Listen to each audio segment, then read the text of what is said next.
Have you ever had days where your mind feels like it's pulling you in 100 directions at once? Where you wake up already tired, already thinking about everything you have to deal with: work pressure, personal problems, expectations, the fear of failing, the fear of not being enough. Most people go through their entire lives feeling like this. They move from problem to problem, reacting instead of deciding. They let stress control their mood. They let worry control their choices. They let doubt control their potential. They want to be strong, but they crack under pressure.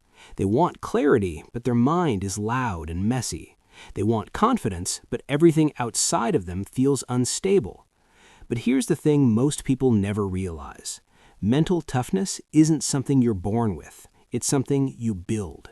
And some people have built it to such an extreme level that their presence alone demands respect.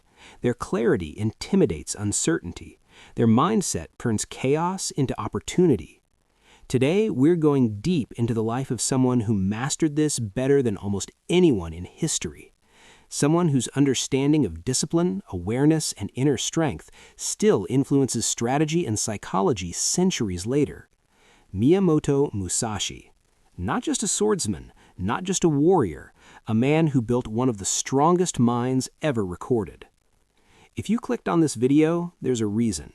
You know you need more strength, more focus, more resilience, and Musashi's life will show you exactly how to build it. Let's begin. Miyamoto Musashi was born in 1584 in a Japan torn apart by war. Entire regions were unstable, armies moved constantly, power shifted every year. This wasn't a peaceful childhood. This was a world where you either adapted fast or you were crushed. Musashi fought his first duel at 13. 13! Most kids today are barely starting to understand who they are at that age. Musashi was already facing grown men who wanted to kill him. From that fight forward, he began a journey across Japan, walking from province to province, sleeping outside, learning from every opponent, every mistake, every moment of danger. But here's what made him truly different. He didn't focus only on defeating others, he focused on mastering himself. He didn't obsess about technique, he obsessed about the mind behind the technique. This is the part of Musashi most people ignore, the part that matters today more than ever. Because mental toughness, the real kind, doesn't come from talent or luck. It comes from how you think, how you train, and how you adapt.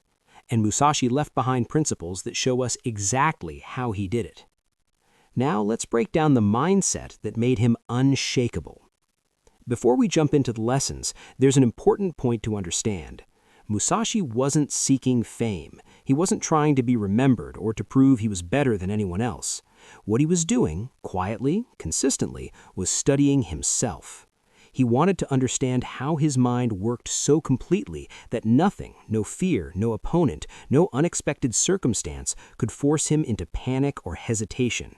He wanted to be steady, not because he wanted to win duels, but because he wanted to know who he truly was under pressure. Today, psychologists call this kind of skill self-regulating resilience. It's the ability to stay clear-headed when everything around you is chaotic, to make rational decisions, and to adjust without being controlled by emotion. Musashi did this centuries before anyone even had words for it. And he didn't just stumble into it, he trained it. He observed his own reactions. He learned from mistakes, from close calls, from moments when failure was possible. He used every duel, every journey, every difficult moment as a mirror to understand himself better. His ideas were later recorded in the Book of 5 Rings. What's striking is that the book doesn't just give rules for sword fighting, it reveals a complete framework for thinking, observing, and acting under pressure. A framework built on 3 pillars: discipline, awareness, and adaptability. And these aren't abstract principles, they're practical lessons you can apply today in your work, your fitness, your discipline, your confidence. Modern performance research confirms this. Elite athletes, musicians, and professionals don't rely on motivation, they rely on consistent, deliberate action. They show up even when they don't feel like it. Musashi didn't need someone to push him, he became his own engine. And if you want real mental toughness, your habits have to do the same. That means showing up on the small things, the boring, repetitive, no one is watching things. Because those small choices, day after day, are what shape your future. Not the rare bursts of inspiration, not the dramatic moments, not the victories you post about. The little things done consistently are what make someone unshakable. So ask yourself, what are the small actions you can commit to today? What routine can you repeat even when you don't feel like it that will make you stronger tomorrow? Most people make decisions based on what feels good right now. They choose comfort over growth, quick wins over long-term results. They avoid discomfort, ignore lessons in failure, and often react without thinking. Musashi didn't operate that way. He understood that the world is rarely about the immediate moment. Every move, every decision, every fight carried consequences beyond what you see on the surface.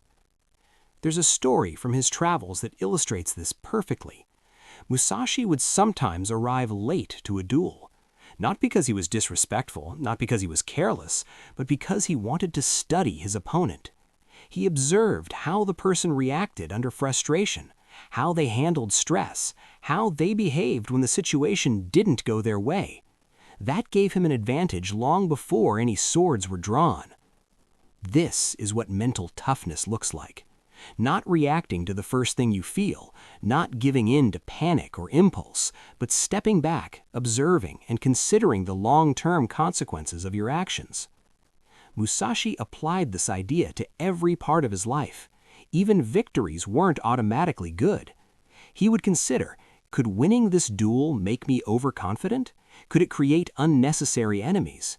Could it teach me the wrong lesson about my own skill or mindset? He treated failure the same way. A loss wasn't a defeat, it was data, a chance to learn something about himself, his opponent, or the situation. Sometimes losing a small battle was necessary to win the larger war. Modern psychology calls this deliberate foresight. It's the ability to anticipate consequences, think ahead, and avoid letting short-term emotions control your choices. People who master this skill make better decisions under pressure, stay calmer in chaos, and achieve more without burning out. Musashi saw every situation as an opportunity to think several steps ahead. He didn't let the noise of the present dictate his actions. And that's a mindset anyone can adopt. Musashi wasn't just a fighter. He wasn't even primarily a swordsman. He was a watcher, someone who studied the world with the kind of focus most people never experience in their entire lifetime. He observed everything. He studied distance, not just in the physical sense, but in the psychological one. How close someone had to get before they felt threatened, how far they backed away when fear crept in. He studied timing, understanding that a fight isn't won by striking first or fast, but by striking at the exact moment the opponent mentally collapses. He studied rhythm, noticing how every opponent had a natural tempo, a beat in their footwork, a predictable surge of impatience. He studied tension, the way shoulders tighten before an attack, the way a jaw clenches when someone is bluffing, the way stillness can reveal uncertainty. He studied emotion and posture, learning to read what people were trying to hide long before they lifted their sword. This is what psychologists call situational awareness. Musashi just treated it as survival. And here's why this matters. People who develop situational awareness make better decisions. They avoid unnecessary danger. They see opportunities before others notice them. They read emotional and social signals with a level of clarity that feels almost unfair. Musashi built this skill deliberately. He trained it through silent meditation, where he learned to slow his mind enough to truly notice. He trained it through solitude, spending days alone, sharpening not only his focus, but his sensitivity to the world around him. He trained it through observing nature, watching wind patterns, animal movement, and the cycles of chaos and stillness in the world around him. And he trained it by throwing himself into unfamiliar, uncomfortable situations, forcing his mind to stay sharp when everything felt uncertain. Over the years, he learned to see what others ignored: patterns, intentions, weaknesses, mistakes, not just on the battlefield, in people's behavior, in their choices, in their emotions. This is where mental toughness begins, because you can't respond effectively to life if you can't read what life is actually showing you. Most people fail because they're blind to the information that could have helped them. Most people miss half the signals around them because they live in a constant mental autopilot, reacting instead of observing, rushing instead of noticing, thinking instead of perceiving. But when you slow down, when you learn to see rather than just look, something shifts. Your work becomes easier because you spot problems early. Your relationships become clearer because you notice the emotions behind the words. Your thinking becomes sharper because you're no longer overwhelmed by noise. You're decoding patterns. Musashi didn't win because he trained harder than everyone else. He didn't win because he was stronger or faster or more gifted. He won because he perceived deeper. He developed the rarest advantage a person can have, the ability to understand what's happening before anyone else even realizes something is happening. Musashi didn't cling to one fighting style. He refused to let tradition, habit, or ego trap him in a single way of doing things. Most samurai trained their entire lives with one preferred weapon, one stance, one method, one philosophy. Musashi saw this as a kind of blindness, a limitation disguised as discipline. So he experimented. He switched between one sword and two swords, often confusing opponents who expected something predictable. He changed rhythms mid-fight, sometimes slow and heavy, other times fast and irregular, breaking the pattern an opponent had prepared for. He used different weapons depending on the environment, a wooden sword, a long staff, even improvised tools when necessary. He understood something most people still struggle with today. What worked yesterday might not work today, and what works for someone else might not work for you. This is the heart of adaptability. Mental toughness isn't stubbornness. It isn't clinging to routines, identities, or strategies long after they've stopped serving you. It's flexibility. It's the willingness to adjust without losing yourself. It's the ability to shift direction without collapsing emotionally. When something failed, Musashi didn't take it personally. He didn't see failure as an insult to his identity. He saw it as information, feedback, a message from reality. So he adjusted. He revised. He evolved, again and again. Modern research on resilience echoes this perfectly. People who adapt quickly recover faster. They handle uncertainty better. They grow through setbacks instead of breaking under them. They don't waste time defending their old ways. They build new ones. Life will always shift. Circumstances will always change. Plans will fall apart. People will surprise you. The ground under your feet will move, and if you don't shift with it, you crack. Rigidity feels like strength, but under pressure, it shatters. Adaptability isn't weakness. It isn't indecision. It isn't inconsistency. Adaptability is strength in motion. It's the courage to respond to the world as it is, not as you wish it would be. It's the skill Musashi used not just to survive, but to stay undefeated in over 60 duels, and it's one of the rarest forms of mental toughness you can build. Applying Musashi's mindset in modern life. Musashi's philosophy wasn't crafted only for warriors with blades. It was shaped for anyone living under pressure, and today that means you in your workplace. Let's break down how.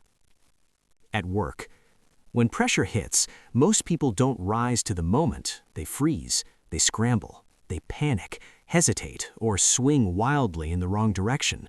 But Musashi's mindset gives you an entirely different way to operate. It teaches you how to stay calm when things get chaotic. Choose your response instead of reacting emotionally. Shift your approach the moment conditions change. Prepare so well that uncertainty barely rattles you. You can't control your boss. You can't control the market. You can't control every curveball that comes your way. But you can control your discipline, your awareness, and the decisions you make under pressure. And that's what separates the people who can be trusted from the people who get swallowed by the moment. In relationships, Musashi didn't rush. He didn't act impulsively. He read people and responded with clarity. Imagine doing that in your relationships. Listening before reacting, recognizing tension before it becomes conflict, knowing when to speak and when to step back, understanding the emotion behind the words. Most arguments aren't about the surface problem. They're about feeling unheard, insecure, or misunderstood. Awareness gives you the ability to address what's real instead of fighting symptoms. This is emotional toughness, not shutting down feelings, but navigating them with strength and clarity. In personal growth, Musashi didn't wait to feel ready. He acted. He treated every mistake as a lesson. He moved forward whether conditions were perfect or not. Think about something in your life you've been avoiding, a goal you want, a habit you need, a change you're scared to make. If Musashi waited for ideal conditions, he never would have become who he was. Mental toughness grows in the moments you choose action despite discomfort. A daily practice inspired by Musashi. Musashi didn't become mentally unshakable by luck. He built himself through small, deliberate choices repeated every single day. Here's a simple routine inspired by the way he lived, something you can apply in the modern world without turning your life upside down. Morning. Set your intention. Before you check your phone, take a quiet moment and ask yourself, what challenge do I need to meet with strength today? Write down one sentence. Keep it direct. Keep it honest. This anchors your mind before the world pulls you in 10 different directions. Action. One task with total presence. Choose one task that aligns with the intention you set. Then do it with full attention. No multitasking, no rushing, no tabs open everywhere. Even 5 focused minutes strengthens the part of you that stays disciplined under pressure. This is the modern equivalent of Musashi's constant, intentional practice. Evening. Reflect like a warrior. Before the day ends, ask yourself, what challenged me today? How did I respond? Where can I sharpen my approach tomorrow? This turns ordinary days into training grounds, and that's how mental toughness grows, not through dramatic moments, but through daily refinement. You don't need to fight duels or live in feudal Japan to learn from Miyamoto Musashi. The real battle he mastered wasn't against swords or armies, it was fought inside his own mind. Mental toughness isn't about never feeling fear, stress, or doubt. It's about refusing to let those things control your choices. Musashi shows us that clarity, discipline, and adaptability can transform anyone into someone who stands strong even when the world around them is falling apart. The mind you build today determines the challenges you'll be ready to face tomorrow. So here's the question. Which part of your life are you ready to strengthen first? Drop it in the comments. I want to hear it. If this video gave you a new perspective, hit like, subscribe, and share it with someone who's ready to sharpen their mind. Until next time, keep your focus sharp and keep moving with intention, purpose, and resilience.